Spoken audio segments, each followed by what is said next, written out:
안녕하세요. DDR 부동산 연구원의 서영창입니다. 이번 시간에는 농업진흥지역, 농림지역이면서 농업진흥지역인 토지의 개발가치 위주로 간단히 설명드리도록 하겠습니다. 자, 우리가 공간정보관리법, 구지적법에 보면 지목이 28가지가 있었죠. 그 중에 전답과수원을 농지법에서는 농지라고 합니다. 그러니까 농지는 지목은 아니고, 그런데 우리가 농지를 주택용지 등으로 개발하려면 농지 전용 허가를 받아야 하죠. 국토를 100으로 봤을 때 농경지가 20%입니다. 즉 국토의 5분의 1이 농지라는 것이죠. 임야가 국토의 63.6%에 비하면 훨씬 적지만 농지는 필지별, 그러니까 우리가 거래 단위로 할 수 있는 필지별 단위 면적이 임야보다 훨씬 적기 때문에 투자자가 임야보다 많죠. 또 인허가도 농지가 임야보다 훨씬 용이해서 황금성이 높은 편입니다.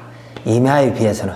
그러니까 개발 가치만 놓고 본다면 중보전산지가 최고 높을 수 있지만 황금성으로 놓고 보면 조그만 밭 같은 게 이렇게 거래가 잘 된다는 것이죠.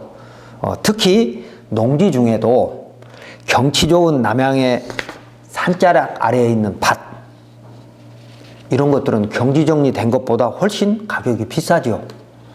그래서 감정평가를 하다 보면 경지정리된 토지가 안 된 토지보다 훨씬 평가액이 높게 나오는데도 실제 거래는 경지정리 안 된 토지가 더 비싸죠. 경지정리 안 된 밭들이 훨씬 더 비싸다는 겁니다. 자, 농지법에 의한 농지의 용도를 보면, 그림을 보세요. 그림을 보면 농업진흥지역 그래갖고 농업진흥구역과 농업보호구역으로 나눠진다 이렇게 돼 있죠.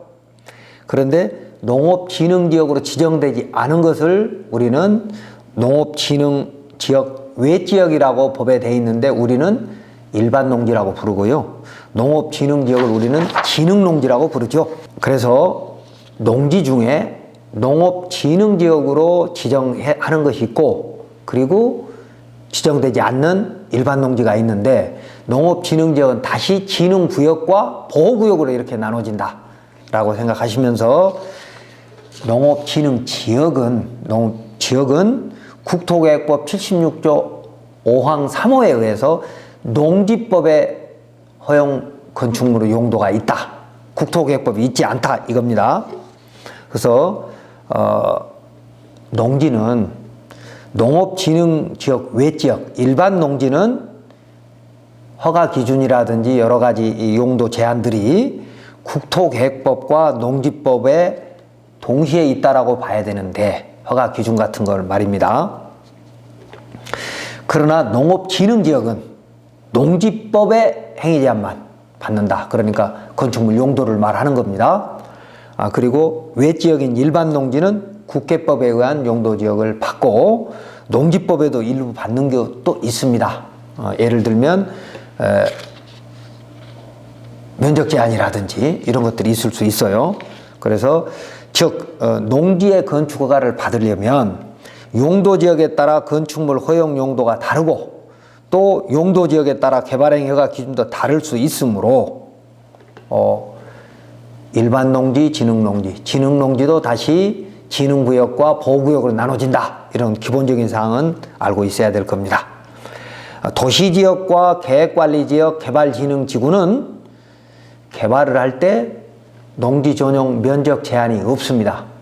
도시지역, 계획관리지역, 개발진흥지구는. 그러니까 원칙적으로 그 용도지역에서는 개발하라 그 말이니까.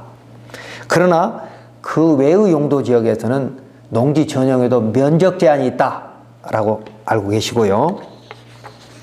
자, 만약에 우리가 농림지역, 진흥지역에 어떤 건축물을 지으려고 한다. 그러니까 농업진흥지역은 대부분 경지정리가 돼 있죠. 진흥지역은 진흥구역과 보호구역으로 나눠지는데 보호구역은 경정이 안 되는 거고요. 진흥구역은 경정리가 거의 돼 있거든요. 그래서 그런 곳에 만약에 건축을 지으려고 하면 허가가 되는지 안 되는지는 또 지난 시간에 설명했던 누리스를 먼저 들어가 봐야 됩니다. 누리스를. 국토계획법에 의한 용도지역은 농림지역이고 또 그리고 다른 법령에 의한 용도지역은 농업진흥구역, 그러니까 농지법에 의한 농업진흥구역이라고 돼 있다면 행위제한은 국토계획법 및 지자체 조례를 볼 것이 아니라 농지법을 봐야 된다는 것이죠. 그래서 국토계획법 76조 5항 3호에 의해서 국토계획법이 배제되고 농지법에만 위임되어 있다라는 것을 알아야 될 것입니다. 자, 그 다음에 그 표를 보시면 농림지역에서 법조문이 56조, 84조, 시행령 71조 등 허용 여부를 국토계획법과 지자체 조례가 아니라 농지법을 봐야 한다. 자, 그래서 그 밑에 표를 보면 농업진흥구역 그래갖고 법조문이 쭉 있죠. 이런 것들이 누리스에 다 떠 있는 겁니다. 농업진흥구역은 국토계획법 76조에 의해서 국토계획법을 적용하지 않고 농지법만 적용한다라고 그렇게 돼 있고, 그래서 농지법 32조를 봐라 이런 내용입니다. 그래서 32조를 클릭을 하면 또 대통령령으로 위임되어 있는 것도 있거든요. 그래서 농지법 32조와 시행령 29조를 봐야 정확하게 알 수 있습니다. 근데 여기도 보면 지자체 조례가 없죠.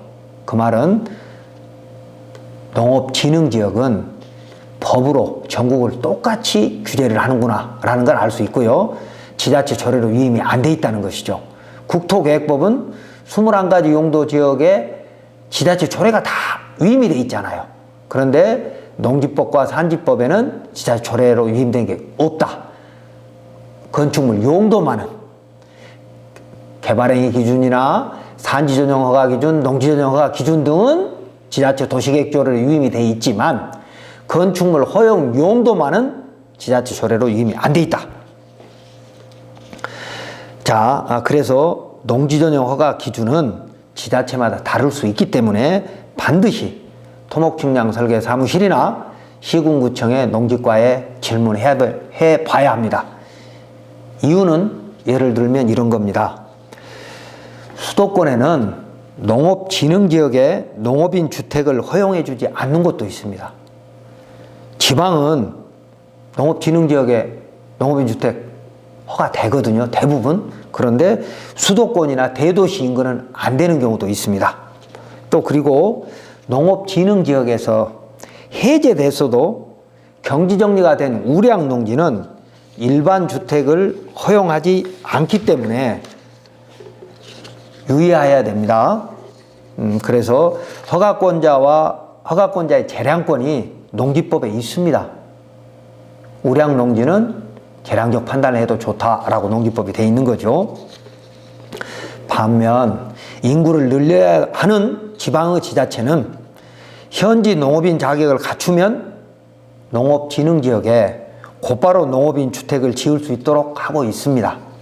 즉 개발행위 허가 기준 및 농지전용 허가 기준이 다를 수 있다는 걸 알고 계셔야 됩니다. 그리고 이제 농지의 취득은 용도 지역에 따라 다르지 않지만 진흥농지의 경우에는 농지 취득 자격 증명들의 발급에서 이용계획서 작성 내용이 조금 까다롭고 그 계획서에 의한 경작 관리 의무가 관리 의무가 훨씬 강화되어 있으니까 농업진흥지역 투자는 유의하셔야 되고 농업진흥지역 중에 농업보호구역은 나중에 개발가치 때 제가 설명하겠습니다만 단독주택, 전원주택도 지을 수 있을 만큼 좋은 곳입니다. 자, 그림을 보시면 농업진흥지역은 농업진흥구역과 보호구역으로 나눠진다는 걸 알 수 있고, 농업보호구역은 오른쪽에 보면 저수지가 보이죠? 저수지를 보호하기 위해서 저수지 인근에 경지정리를 하지 않고 500m 이내에는 그냥 자연상태로 보존해 놓는다, 그 의미입니다. 그렇다 하더라도 행위규제는 농업진흥지역 규제를 받기 때문에 농기법만 봐야 된다. 자, 이번 시간은 농업진흥지역에 대한 설명이었습니다.